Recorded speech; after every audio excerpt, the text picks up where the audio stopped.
Düşünsene. Uzun sıra da gelirken cevap yapmayız. Anı sonuç onu hızlı canlıranların seni yok düşünüyorum. Ayol, bir şuna karşılama düşünüp koyup. Keyingi söz bayrağı az adamday so'roq yo'q erishadi. So'roq shu mugamdan to'xtatamiz. Söz bayrağı az adamday mı? Ama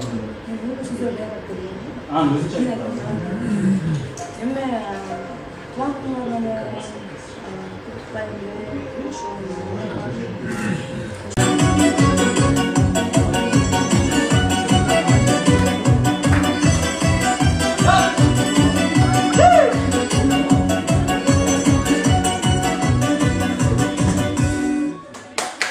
Barakende.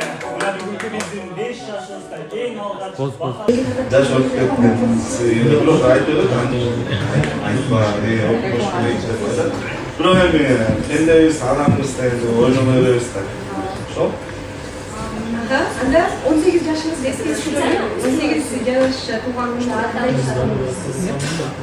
18 жашымда аябай сонун тосқам ушу группалаштарым менен классташтарым менен